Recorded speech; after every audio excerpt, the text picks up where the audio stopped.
Hi అండి. Welcome to Chandu happy world YouTube channel అండి. ఈరోజు వీడియోలో వచ్చేసి ఇంతకుముందు షార్ట్ వీడియోలో అటాచ్డ్గా ఓనీ వీడియో పెట్టానండి. అంటే మనకి అంచు వచ్చిన శారీస్కి మనకి పిల్లలకి అటాచ్డ్ ఓనీ వడ్డానం లాగా పెట్టేసి సెట్ చేసి పెట్టింటాం కదా, ఆ విధంగా స్టిచ్ చేసిన దానికి నేను షార్ట్ వీడియో పెట్టేశాను. దాని గురించి ఎక్స్ప్లెయిన్గా నీట్గా లాంగ్ వీడియో చేశానండి. వీడియోలో అయితే చూపిస్తున్నాను. దానికి విడుతు పొడవు మనకు కావాల్సినంత పొడవు క్లాత్ తీసుకోవాలి. ఆ క్లాత్ ఈ విధంగా విడుతు చూసుకోవాలి. వీడియోలో నేను మెజర్మెంట్కి టేప్ యూజ్ చేయలేదండి. డైరెక్ట్ పాత బ్లౌజ్ వాళ్ళు మెజర్మెంట్ బ్లౌజ్ ఇచ్చిన దాంతోనే నేను డైరెక్ట్ బ్లౌజ్తో చేసేసాను. నేను ఆ విధంగానే చేస్తానండి. టేప్ కొలత నేను పెట్టను.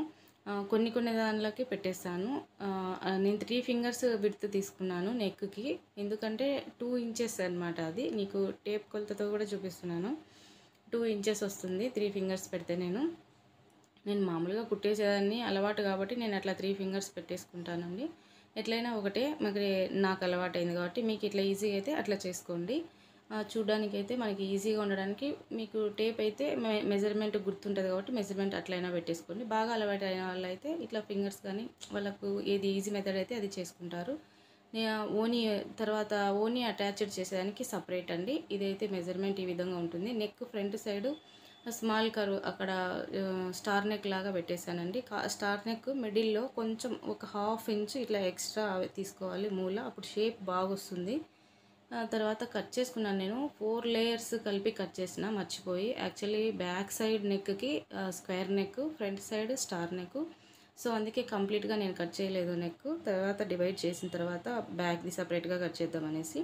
ఇక్కడ షోల్డర్ మెజర్మెంట్ అండి. షోల్డర్ మెజర్మెంట్ వచ్చేసి 3 పాయింట్ ఉంది. 3 ఇంచెస్ ఉంది. 3 ఇంచెస్ అయితే నేను ఖర్చు కోసం కొంచెం ఎక్స్ట్రా తీసుకున్నాను. ఆర్మ్ డౌన్ అయితే వచ్చేసి చంక భాగం మనకు వచ్చేసి 5 ఇంచెస్ తీసుకున్నాను. 5 ఇంచెస్ తీసుకున్న తర్వాత దాంట్లో చిన్నగా కొంచెం 1/2 ఇంచ్ కొంచెం పెట్టేసి మనము అట్లా కర్వ్ తిప్పేసుకోవాలి ఆర్మ్ డౌన్ కోసము. తర్వాత మనకి కర్వ్ కావాలనుకుంటే లాస్ట్ ఎడ్జెస్ క్రాస్ తీసుకుంటే నీట్గా కనిపిస్తుంది. అంతా ఈక్వల్గా కాకోకుండా. ఈ ముఖ్యంగా లాంగ్ ఫ్రాక్స్కి ఎక్కువ యూజ్ చేస్తారు. కొంతమంది ఇవి లెహెంగాకి యూజ్ చేస్తారు. నేను ఫినిషింగ్ బాగుంటుందనేసి అట్లా లాస్ట్ సైడ్ చివర్లోనే అట్లా కట్ చేసుకున్నాను. ఇప్పుడు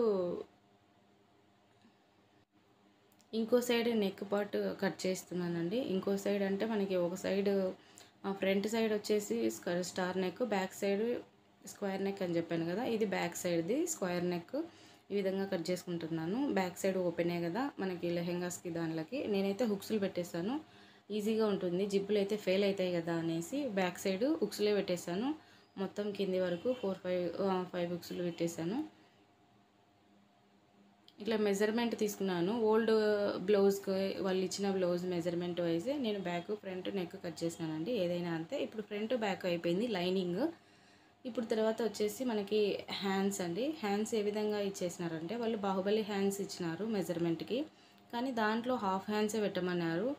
అంటే చిన్న హ్యాండ్స్, అంత లాంగ్ పొడవు హ్యాండ్స్ లేకపోకుండా షార్ట్ హ్యాండ్స్ పెట్టమన్నారు. షార్ట్ హ్యాండ్సే పెట్టుకుంటున్నాను నేను. దీంట్లో వీడియోలో కూడా నేను చెప్పాను కదా, నాకు ముందే అలవాటు ఉండడం వల్ల, బాగా ఎక్స్పీరియన్స్ ఉండడం వల్ల నేను ఆ విధంగా కట్ చేస్తున్నాను. మీరు మెజర్మెంట్ టేప్ మెజర్మెంట్తో కట్ చేసుకోండి. ఆల్రెడీ మీకు వచ్చేసే ఉంటుంది. అంటే మామూలుగా మనము లంగా చోలీ అంటే లంగా జాకెట్, పిల్లలకి పట్టు లంగా జాకెట్ ఎట్లా కుడతామో ఆ విధంగా జాకెట్ సపరేట్గా కుట్టేసుకోవాలి. దీనికి పెద్ద ప్రాసెస్ ఏం లేదు, అంతా ఒకటే ప్రాసెస్ అండి. ఇప్పుడు దీంట్లోనే నేను లైనింగ్ కట్ చేసిన కదా బ్లౌజ్కి ఇందాక, ఇప్పుడు మెయిన్ పీస్ మీద లైనింగ్ పెట్టేసి కట్ చేస్తున్నాను. దీంట్లో మనకి పికాక్స్ వచ్చినాయి. ఫ్రంట్ సైడ్ బాగా డిజైన్ వస్తుంది, back side up and down side peacocks వచ్చినట్టు ఉంటుంది. కాబట్టి మనం మెయిన్ పీస్ కట్ చేసేటప్పుడు కరెక్ట్గా చూసి చెక్ చేసుకొని కట్ చేసుకుంటే బాగుంటుంది. ఎందుకంటే front side main fabric design miss అయిందంటే మనం ఎంత బాగా స్టిచ్చింగ్ చేసినా కూడా లుక్ వేరేగా వస్తుంది. కాబట్టి మనకు మెయిన్ ఫ్యాబ్రిక్ నీట్గా వచ్చేటట్టుగా చూసుకోవాలి. ఇప్పుడు బ్యాక్ పార్ట్ ఉంది, ఇది బ్యాక్ పార్ట్ కట్ చేసినా కూడా బ్యాక్ పార్ట్ కంప్లీట్ అయిపోయింది. ఫ్రంట్ బ్యాక్ రెండు కలిపి ఆన్ డౌన్ కట్ చేసినాను. నెక్ మొత్తం స్టిచ్చింగ్ చేసేటప్పుడు లైనింగ్ పీస్ కట్ చేసినా కదా, దాని మెజర్తో మొత్తం కుట్టిన తర్వాత నేను కట్ చేసుకుంటానండి. విధంగా ఫోల్డ్ చేసి సపరేట్గా పెట్టేసుకున్నాను, ఈజీగా ఉంటుందనేసి. మీకు ఎట్లా ఈజీగా ఉంటే అట్లా కట్ చేసుకోండి. నా మెథడ్లో నేను చెప్పాను, మీకు ఏ విధంగా అలవాటు ఉంటే ఆ విధంగా కుట్టుకోండి. ఇప్పుడు మనకి శారీలో వచ్చిన అంచు పార్ట్, ఐ మీన్ బార్డర్కి లైనింగ్ పీస్ కట్ చేసుకున్నా కదా హ్యాండ్స్, అదేవిధంగా ఇప్పుడు మెయిన్ పీస్ మీద కూడా పెట్టేసి కట్ చేసుకోవాలి. ఆ విధంగానే నేను కట్ చేసుకుంటున్నాను. బ్లౌజ్ పీస్లో కూడా మనకు బార్డర్ వస్తూనే బాగుంటుంది. ఆ విధంగానే ఈ దీనికి కూడా బ్లౌజ్ పీస్కి వచ్చిన, ఐ మీన్ శారీకి వచ్చిన బార్డర్తోనే హ్యాండ్స్ పెట్టేశాను. ఇప్పుడు తీసుకున్న పీస్ అయితే బార్డర్కి అండి. బార్డర్ అంటే ఇప్పుడు వడ్డానం, ఇప్పుడు అటాచ్డ్ ఓనికి మనం వడ్డానం సెట్ చేయాలి. వడ్డానం అంటే మనకు కష్టమేం కాదు, ఈజీగానే ఉంటుంది. ఒకసారి మీరు చూసినారంటే చాలా ఈజీగా అర్థమైపోతుంది.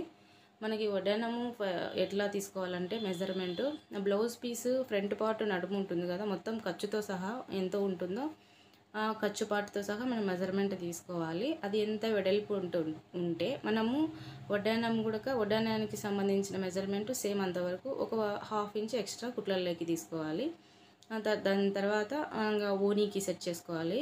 ఓనీకి మనకి క్లాత్ సపరేట్గా తీసుకోవాలండి. దాంట్లోనే శారీలోది వాళ్ళైతే మనకి గ్రీన్ ఆపోజిట్ బాగుంటుంది. బ్లౌజ్ బ్లూ కలర్ కాబట్టి నావీ బ్లూ, సో బ్లూ మీద గ్రీన్ కలర్ అయితే బాగా కనిపిస్తుంది అనేసి ఫ్రంట్ సైడ్ గ్రీన్ వచ్చేలాగా ఫ్రిల్స్ పెట్టమన్నారు. సో నేను ఫ్రిల్స్ ఈ విధంగా సెట్ చేసుకుంటున్నాను. ఈజీగానే మనం శారీకి ఏ విధంగా సెట్ చేసుకుంటామో ఆ విధంగానే సెట్ చేసుకోవాలి.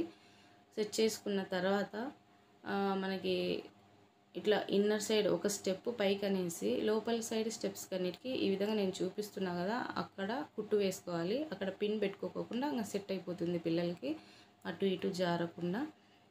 ఇప్పుడు ఫ్రంట్ ఇంకా కింది సైడు మనం ఫ్రిల్స్ నీట్గా వెడల్పుగా సర్దుకోవాలి. అంటే శారీ ప్లీటింగ్ తెలిసిన వాళ్ళకి ఇది ఇంకా చాలా ఈజీగా అర్థమవుతుంది. ఈ విధంగానే శారీ ప్లీటింగ్ కూడా చేస్తారు.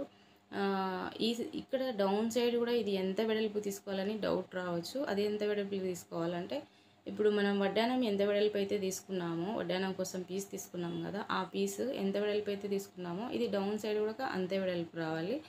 ఎందుకంటే ఆ వడ్డానంలోకి దాంట్లోకి ఇన్సర్ట్ చేస్తాం లోపలికి, అప్పుడు ఆ కింద పీసెస్ కనబడకోకుండా వెళ్ళిపోతాయి. ఇదండి ఇప్పుడు కటింగ్ వీడియో అయితే కంప్లీట్ అయింది. ఇప్పుడు వేసుకున్న తర్వాత ఈ విధంగా ఉంటుంది నేను వీడియోలో చూపిస్తున్నట్టుగా. ఎదురుగా నాకు కనిపిస్తుంటే, ఎదురింటి వాళ్ళు కనిపిస్తుంటే చూస్తున్నారేమో అనేసి నవ్వు వచ్చేసింది. ఎట్లయినా మనం చేస్తున్నప్పుడు ఎవరైనా చూసినారంటే కొంచెం నవ్వు వస్తుంది. ఇట్లా ఉంటుందండి. నేను మీకు అర్థమయ్యేటట్టుగా చూపిస్తున్నాను. వడ్డానం ఆడొస్తుంది. మనం కింద కరెక్ట్గా ఉన్నాయో లేదో చెక్ చేసుకొని కరెక్ట్గా కట్ చేసుకోవాలి, ఒకటి ఎక్కువ తక్కువ లేకోకుండా.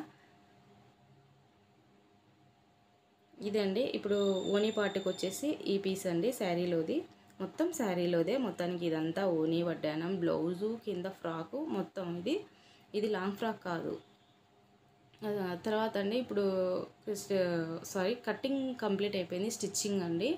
బ్లౌజ్ అయితే నేను స్టిచ్చింగ్ చూపించలేదు దీంట్లో, ఎందుకంటే బ్లౌజ్ పీస్ ఆల్రెడీ అందరికీ వచ్చే ఉంటుంది. ఇప్పుడు దీంట్లో చూపిస్తున్నా చూడండి, నేను ఆల్రెడీ ప్రీ ప్లీటింగ్ చేసి చూపించిన కదా, ఆ విధంగానే ఇప్పుడు వడ్డానంకి చూపిస్తున్నా. కింద సైడ్ మనం అటాచ్ చేసి తిప్పుకోవాలి.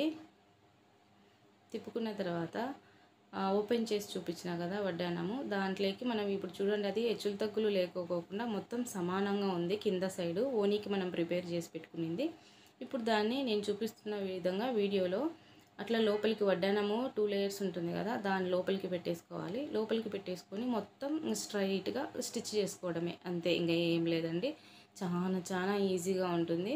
ఇప్పుడు ఆ వడ్డానం పార్ట్ ఏదైతే ఉంటుందో దాని మీద మనకు నచ్చినట్టుగా ఏమైనా స్టోన్స్, కుందన్స్ పెట్టి హైలైట్ చేసుకోవచ్చు. ఇంతకీ మీకు ఓనీ ఎంత పొడవు తీసుకోవాలని మీకు చెప్పలేదు కదా. ఫ్రంట్ సైడ్ అయితే మన బ్లౌజ్ తీసుకున్న మెజర్మెంట్ ఎంత పొడవు అయితే ఉంటుందో అంత పొడవు తీసుకోవాలి. వెడల్పు కూడా అంతే వెడల్పు తీసుకోవాలి. బ్లౌజ్ ఎంత వెడల్పు ఉంటే అంత వెడల్పు తీసుకోవాలి డౌన్ సైడ్. ఇంకా బ్యాక్ సైడ్ వచ్చేసి పిల్లలకి భుజం దగ్గర నుంచి కిందికి మనకి ఎంత లెంత్ కావాలో అంత లెంత్ తీసుకోవాలి. ఇంకా మనకి ప్లీట్స్ చెప్పాను కదా, ఒక లేయర్ కింద మనం కుట్టు వేసుకుంటే జారకుండా ఉంటుందని. ఇదండి నేను చూపిస్తున్నా కదా వీడియోలో, అదే విధంగా ఒక లేయర్ కింద అట్లా కుట్టు వేయాలి. ప్లీట్స్ అంతటికి కలిపి ఒకటే స్టిచ్ చేయాలి. స్టిచ్ చేసేటప్పుడు జాగ్రత్తగా పక్కకి జారకోకుండా నీట్గా వేసుకున్నామంటే నీట్గా సెట్ అయిపోతుంది. మెయిన్ లుక్ మనకి ఈ ఓనీనే కాబట్టి నీట్గా సెట్ చేసుకోండి. ఈ వీడియో అయితే మీకు బాగా యూజ్ అవుతుందని అనుకుంటున్నా. మీకైతే యూజ్ అయ్యింటే లైక్ చేయండి, షేర్ చేయండి, సబ్స్క్రైబ్ చేయండి. మరిన్ని వీడియోస్ కోసం వెయిట్ చేయండి. Bye bye.